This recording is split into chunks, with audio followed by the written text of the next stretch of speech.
Assalamualaikum warahmatullahi wabarakatuh. Selamat malam teman-teman. Kami dari kelompok 7 akan mempresentasikan yang berjudul pengaruh kompensasi terhadap kinerja karyawan. Nah, kelompok kami ini terdiri dari saya sendiri, Muhammad Ramadan, Fani, Adam, Riki Jihad, dan Mustaqian. Assalamualaikum warahmatullahi wabarakatuh. Nama saya Fani Syafira, NIM saya MA 182030. Nah, di sini saya akan menjelaskan mengenai kompensasi, yaitu kompensasi adalah pengeluaran dan biaya bagi perusahaan. Perusahaan mengharapkan pengeluaran dan biaya. Nah, kompensasi ini memperoleh imbalan prestasi kerja yang lebih besar dari karyawan supaya perusahaan tersebut mendapatkan laba yang terjamin.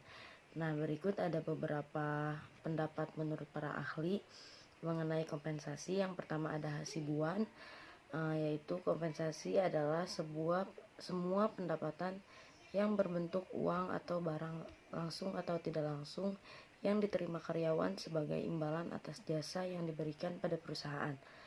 Nah, yang kedua itu ada menurut Dassler, ia mengemukakan bahwa kompensasi adalah semua bentuk upah atau imbalan yang berlaku bagi karyawan dan muncul dari pekerjaan mereka, dan mempunyai dua komponen. Ada pembayaran keuangan langsung dalam bentuk upah, gaji, insentif, komisi, dan bonus. Dan ada pembayaran yang tidak langsung dalam bentuk tunjangan keuangan seperti uang asuransi dan uang liburan yang dibayarkan oleh atasan. Dan yang ketiga itu ada menurut Heidrachman, kompensasi adalah suatu penerimaan sebagai suatu imbalan dari pemberian kerja kepada penerima kerja untuk suatu pekerjaan atau jasa yang telah dilakukan, dan berfungsi sebagai jaminan kelangsungan kehidupan yang layak bagi kemanusiaan, dan dinilai dalam bentuk uang yang ditetapkan menurut suatu persetujuan, undang-undang, peraturan, dan dibayarkan atas dasar suatu perjanjian kerja antara pemberi kerja dan penerima kerja. Nah, yang terakhir ada menurut Nawawi, secara garis besar membagi kompensasi menjadi 3 jenis, yaitu kompensasi langsung, kompensasi tidak langsung, dan insentif. Ya, baik, selanjutnya akan dilanjutkan oleh rekan saya. Nama saya Muhammad Ramadan, NIM saya MA 18052. Nah, selanjutnya di sini ada kinerja karyawan, yang dimana perusahaan atau lembaga merupakan salah satu bentuk sistem yang terdiri dari beberapa subsistem yang berkaitan satu sama lainnya dalam mencapai tujuan atau sasaran yang diinginkan. Menurut adanya kinerja yang baik dari setiap individu sebagai bagian dari sistem, dalam hal ini sebenarnya terdapat hubungan yang erat antara kinerja perorangan, individual performance, dengan kinerja lembaga, institution performance. Apabila kinerja perorangan atau karyawan baik, maka kemungkinan besar kinerja perusahaan atau lembaga pastinya lebih baik atau pastinya baik.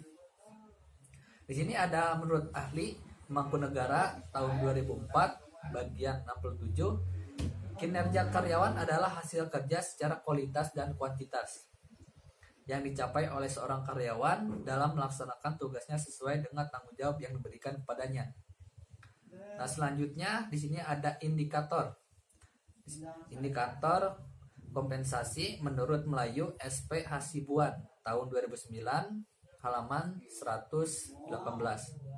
Di sini menjelaskan gaji adalah balas jasa yang dibayar secara periodik kepada karyawan serta mempunyai jaminan yang pasti. Maksudnya, gaji akan tetap dibayar walaupun pekerja tersebut tidak masuk kerja. Yang kedua, bagian B, upah adalah balas jasa yang dibayarkan kepada pekerja harian dengan berpedoman atas perjanjian yang telah disepakati sebelumnya untuk membayarnya. Nah, sini selanjutnya ada kinerja karyawan menurut Rusdi A. Rifai tahun 2004. Yang A, biaya. Berapa biaya alokasi yang diperlukan hingga target sasaran dapat tercapai? Nah, pastinya kita harus memprediksikan biaya yang harus dialokasikan supaya target tersebut memenuhi atau tercapai. Yang kedua, bagian B, motivasi. Sebuah dorongan, hasrat, ataupun minat yang begitu besar di dalam diri untuk mencapai suatu keinginan, cita-cita, dan tujuan tertentu. Pastinya kita harus memiliki motivasi agar kedepannya kita dapat mewujudkan apa yang kita inginkan. Jadi kita harus termotivasi teman-teman. Selanjutnya C, keselamatan kerja. Keselamatan yang berkaitan dengan mesin, pesawat, alat kerja, bahan dan proses pengolahannya, landasan tempat kerja, dan lingkungan serta cara-cara melakukan pekerjaan. Pastinya keselamatan kerja kita harus paling penting, soalnya keselamatan itu nomor satu teman-teman. Jadi kita harus melakukan pekerjaan dengan baik dan benar sesuai prosedur dan tidak mencelakakan diri kita sendiri. Assalamualaikum warahmatullahi wabarakatuh. Nama saya Adam Beradimanan. Baik, di sini saya akan melanjutkan presentasi yang sebelumnya telah rekan kami sampaikan.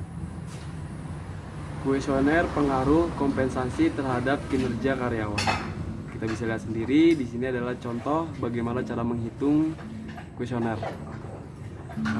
Variabel pengaruh kompensasi terhadap kinerja kerja karyawan. Keterangan jawabannya di sini ada S sama dengan setuju, TS sama dengan tidak setuju, RR sama dengan ragu-ragu, KS sama dengan kurang setuju, STS sama dengan sangat tidak setuju.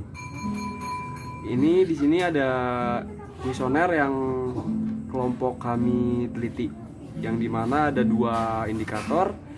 Indikator yang pertama adalah kompensasi dan indikator yang kedua adalah kinerja karyawan. Di sini saya akan menjelaskan tentang kompensasi, yang dimana ada dua variabel. Yang pertama ada gaji.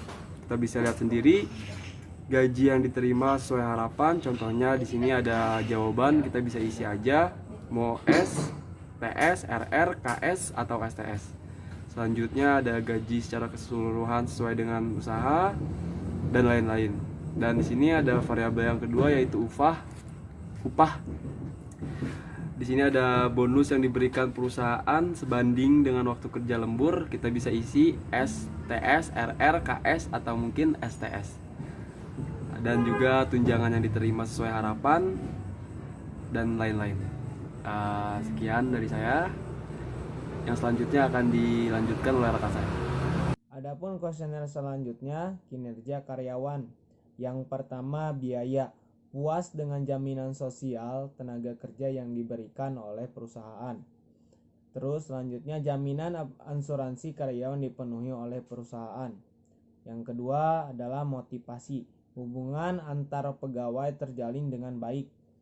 Selanjutnya penghargaan dalam pekerjaan dapat memotivasi karyawan untuk bekerja keras.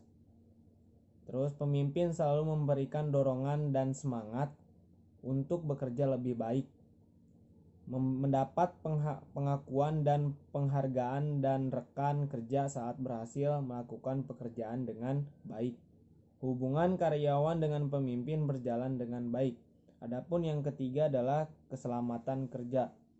Keselamatan kerja dijamin perusahaan. Selanjutnya besarnya jaminan kecelakaan kerja sudah sesuai dengan resiko karyawan.